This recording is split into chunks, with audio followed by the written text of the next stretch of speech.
मैं तुम्हें छोड़कर कहाँ जाऊंगा, कहीं नहीं जाऊंगा, और चला भी गया तो दोबारा यहीं पैदा हो जाऊंगा। मरकर भी इस जगह को नहीं छोड़ूंगा। दिल्ली दूर थोड़ी है, बीच बीच में आता रहूंगा। यह कहना इस देश के कृषि मंत्री और मध्य प्रदेश के पूर्व मुख्यमंत्री और बुधनी से पूर्व विधायक शिवराज सिंह चौहान। शिवराज सिंह चौहान जिन्होंने बुधनी की सीट छोड़ी थी लोकसभा चुनाव लड़ने के लिए। लोकसभा चुनाव लड़कर के वो कृषि मंत्री तो बन गए, पर अब बुधनी में उपचुनाव होना है। उनके ही करीबी रमाकांत भार्गव मैदान में है, और ऐसे में पहली बार ये हो रहा है कि शिवराज सिंह चौहान के माथे पर सिकन साफ देखी जा सकती है। लोग हैरान हैं, परेशान हैं कि शिवराज सिंह चौहान ने बुधनी उपचुनाव को लेकर 12 से 15 सभाएं कर दी हैं, और इस तरह के बयान देने पर मजबूर हो गए हैं कि मैं कहीं नहीं जाऊंगा, मरकर भी इस जगह को नहीं छोड़ूंगा। और इतनी सभाएं की हैं कि शिवराज सिंह चौहान ने इतनी सभाएं उस वक्त तक नहीं की जब वो खुद चुनाव लड़ रहे थे वहां से। और वो जब चुनाव लड़ते थे वो तो प्रचार के लिए आते ही नहीं थे। ऐसे में इस बार क्या मजबूरी बन गई है शिवराज सिंह चौहान की कि इतनी बार इतनी ज्यादा सभाएं करनी पड़ रही है, इस तरह के बयान देने पड़ रहे हैं, और वो खुद मैदान में है।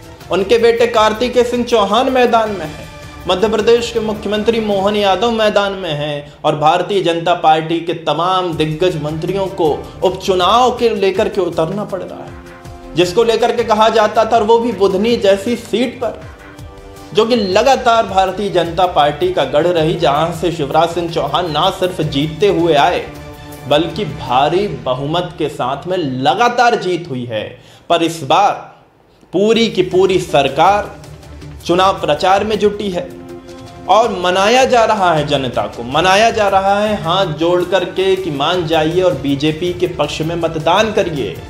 और सोचिए, शिवराज सिंह चौहान जिसको भारतीय जनता पार्टी ने झारखंड में अपना प्रभारी बनाया है, मध्य प्रदेश में तो 2 सीटों में उपचुनाव है, झारखंड में पूरे क्षेत्र में राम चुनाव चल रहा है विधानसभा का, वहां पर शिवराज सिंह चौहान प्रभारी हैं, पर वहां छोड़ करके वो बुधनी में लगे हुए हैं। तो इसका मतलब आप समझ जाइए कि भारतीय जनता पार्टी की हालत बुधनी में इस वक्त क्या है। और उसकी बड़ी वजह है किसान और राजपूत समाज इस वक्त में भाजपा से खासा नाराज चल रहा है, और नाराजगी खुलकर सामने आ गई है। कोई छिपी हुई अंदर खाने की ये नाराजगी नहीं है। राजपूत समाज इसलिए भारतीय जनता पार्टी से नाराज है क्योंकि भाजपा ने पूर्व विधायक राजेंद्र सिंह राजपूत को टिकट ही नहीं दिया। बुधनी के पूर्व विधायक, वो विधायक जिसने शिवराज सिंह चौहान जब चुनाव लड़ने आए तो राजेंद्र सिंह राजपूत ने अपनी विधायकी से इस्तीफा दे दिया था शिवराज सिंह चौहान के लिए कि ठीक है, आप चुनाव लड़ने आ रहे हैं बतौर मुख्यमंत्री, ये सीट आपके लिए।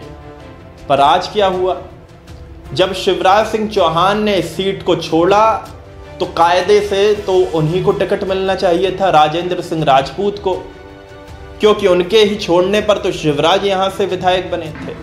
पर उन्हें टिकट नहीं मिला, टिकट मिला शिवराज के करीबी रमाकांत भार्गव को। ऐसे में राजपूत समाज इस बात से आहत है कि एक वो नेता जो राजपूत समाज से आता है, जिसने आपके लिए अपनी विधायकी छोड़ी, आपने उसको दरकिनार किया, आपने उसको बेइज्जत किया, और इसी बात से आहत होकर के जो राजपूत समाज का एक संगठन है, एक सेना है, करणी सेना ने अपना उम्मीदवार उतार दिया है। करणी सेना का उम्मीदवार उतरा है मैदान में, चुनावी मैदान में, अजय सिंह राजपूत। और अजय सिंह राजपूत भारतीय जनता पार्टी के वोट बैंक में सेंध लगाने जा रहे हैं, और इतना ही नहीं, तीखा हमला भी कर रहे हैं। अजय सिंह राजपूत ने कहा है कि राजेंद्र सिंह राजपूत ने शिवराज सिंह चौहान को अपनी पगड़ी उतार कर दे दी थी, पगड़ी उतार कर। पर आपने क्या किया, आपको जब वो पगड़ी वापस उनको पहनानी थी तो वो पगड़ी आपने उनको नहीं पहनाई। ये लड़ाई स्वाभिमान वर्सेस अभिमान है, स्वाभिमान विरुद्ध अपमान है। और करणी सेना के जो प्रदेश अध्यक्ष हैं वो भी यही बात कह रहे हैं कि स्वाभिमान को जिताना है, अभिमान को हराना है, क्योंकि बीजेपी में अभिमान बढ़ गया है, अहंकार बढ़ गया है। और जब जब अहंकार बढ़ता है, जनता से उम्मीद की जाती है कि जनता उस अहंकार को खींचकर वापस से जमीन पे लाके पटक दे। यही आशा कर रही है करणी सेना और राजपूत समाज। और राजपूत समाज का आहत होना इस बात को बताता है कि वो भाजपा से किस कदर जुड़े हुए थे, उम्मीद कर रहे थे कुछ, क्योंकि नाराज तो वही होता है जो अपना होता है। और सोच कर देखिए कि वो नेता जो अपनी विधायकी से इस्तीफा देते, पहली बात तो विधायकी का टिकट मिलना बड़ा मुश्किल काम है, उसके बाद में चुनाव जीतना उससे बड़ा मुश्किल काम है। और कोई चुनाव जीता हुआ विधायक शिवराज सिंह चौहान के लिए अपनी कुर्सी छोड़ देता है, आज अगर उसके साथ में उसकी बेइज्जती की गई, उसको दरकिनार कर दिया गया, तो पूरा समाज आहत है। तो बिल्कुल भारतीय जनता पार्टी को बड़ा नुकसान होने जा रहा है बुधनी में, क्योंकि 20,000 वोटर्स राजपूत समाज से बुधनी में आते हैं। इसके बाद किसान नाराज, राजपूत समाज नाराज और किसान नाराज। किसानों का कहना है कि आपने वादा किया था कि एमएसपी बढ़ाएंगे, आपने वादा किया था, क्या हुआ उस वादे का? क्यों फसलों पर एमएसपी नहीं बढ़ाई गई? गेहूं का रेट क्या है आज? 2700 रुपये क्विंटल करने की आपने बात कही थी, क्या हुआ उसका? ये किसान सवाल पूछ रहा है। और नसरुल्लागंज में किसानों ने सभा की रैली निकाली और कहा कि हम चुनाव का बहिष्कार कर देंगे। पोस्टर बैनर भी लगाए थे सरकार के खिलाफ में, शिवराज सिंह चौहान के खिलाफ में, पर शासन प्रशासन ने उन पोस्टर्स बैनर को हटवा दिया। तो किसानों ने कहा कि हम मौन विरोध कर देंगे, और खुल करके वो भी अब विरोध में आ गए हैं। उनका कहना है कि केवल वादा किया गया और वादा ढकोसला निकला, ढकोसला वादा निकल गया। तो ये उन्होंने कहा है। तो इस तरह की तमाम बातें जो हो रही है, चाहे वो किसान हो, चाहे वो राजपूत समाज हो, अगर तमाम लोग ये आहत हैं तो शिवराज सिंह चौहान इसलिए मैदान में उतरने को मजबूर हो गए, क्योंकि जितने साल उन्होंने राजनीति की है, समझ में तो उनको भी आ रहा है कि रमाकांत भार्गव के लिए ये चुनाव आसान कतई नहीं होने वाला।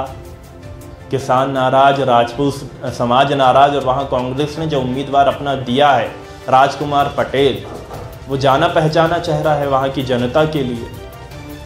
और वही बात हो रही है, जीतू पटवारी भी लगातार वहाँ पर जुटे हुए हैं। जीतू पटवारी कह रहे हैं कि 20 साल में शिवराज सिंह चौहान ने 20 काम किए हों तो बता दो, 20 लोगों को, युवाओं को यहाँ पर रोजगार मिला हो तो बता दो। और वहाँ रमाकांत भार्गव भी घूम रहे हैं, उनके लिए भी प्रचार बीजेपी के बड़े नेता कर रहे हैं, पर रमाकांत भार्गव के नाम पर वोट ही नहीं मांगा जा रहा, वोट मांगा जा रहा है शिवराज सिंह चौहान के नाम पर। तो किसान कह रहे हैं कि शिवराज सिंह चौहान ने हमको बुलाया था, हमसे बात भी की थी एमएसपी के ऊपर जब हमने विरोध किया, पर केवल बात हुई, हल तो कुछ हुआ नहीं, फायदा तो कुछ निकला नहीं, वादा तो आपने पूरा किया ही नहीं, तो कैसे चलेगा? और अब आपको लगता है कि आपको वोट दे दें तो आप गलत सोच रहे हैं, ये किसानों का कहना है। अच्छा, कांग्रेस के लिए भी एक दिक्कत है, कांग्रेस के लिए मुसीबत खड़ी कर सकते हैं अर्जुन आर्य। अर्जुन आर्य आदिवासी नेता है, आपको पता है, और टिकट उनको नहीं मिला था तो वो समाजवादी पार्टी में चले गए थे। इस बार समाजवादी पार्टी ने उनको मैदान में उतार दिया है। तो अर्जुन आर्य वोट काटेंगे, कांग्रेस का भी, भाजपा का। कितना वोट काटेंगे ये तो देखना पड़ेगा, पर इन सब के बावजूद जो समीकरण बने, ज्यादा नुकसान किसी को होता हुआ दिख रहा है, ज्यादा घातक किसी के लिए बुधनी में अभी स्थिति नजर आ रही है, तो वो भारतीय जनता पार्टी है। और कार्तिकेय सिंह चौहान को भी मैदान में उतरना पड़ा है, और शिवराज सिंह चौहान के बेटे और उनका मैदान में उतरना तो खुद भाजपा को ही नुकसान पहुंचा रहा है। वो इसलिए पहुंचा रहा है कि कार्तिकेय सिंह चौहान का जो एक बार बार वो इमोशनल हो जा रहे हैं, मंच पर भावुक हो जा रहे हैं, बार बार कह रहे हैं कि मैं भी था टिकट की दावेदारी में नहीं मिला। तो वो जब इस तरह की बातें करते हैं तो उनका भी कार्यकर्ता जो अपना कार्तिकेय सिंह चौहान का और शिवराज सिंह चौहान का अपना समर्थक है वो भी आहत हो जा रहा है कि हाँ यार, कार्तिकेय सिंह चौहान को टिकट मिलना चाहिए था, क्यों नहीं मिला, चलो अब वोट ही नहीं करेंगे, निकलेंगे ही नहीं घर से।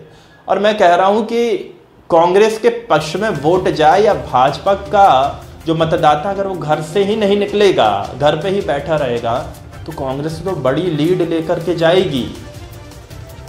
तो ये बुधनी उपचुनाव में हो रहा है। तो क्या राजपूत समाज और किसानों की नाराजगी रमाकांत भार्गव को चुनाव में डुबो देगी और शिवराज सिंह चौहान को जो पहली बार एड़ी चोटी का जोर लगाना पड़ रहा है, घूमना पड़ रहा है इतना, जो दर्शा रहा है कि हालत पतली है भाजपा की बुधनी में, और जो कॉन्फिडेंस नजर आ रहा है कांग्रेस नेताओं में, क्या लगता है 23 नवंबर को जब ईवीएम खुलेगी तो क्या होगा नतीजा? कांग्रेस या भाजपा, रमाकांत भार्गव या राजकुमार पटेल, कौन जीतते हुए आपको बुधनी उपचुनाव में नजर आ रहा है? जो भी आपकी राय है कमेंट बॉक्स में लिख दें। इस वीडियो को शेयर करें, लाइक करें, चैनल को सब्सक्राइब करें ताकि बुधनी उपचुनाव, विजयपुर उपचुनाव और मध्य प्रदेश देश की तमाम खबरों से आप जुड़े रहें, बने रहें। बहुत बहुत धन्यवाद। जय हिंद, जय भारत।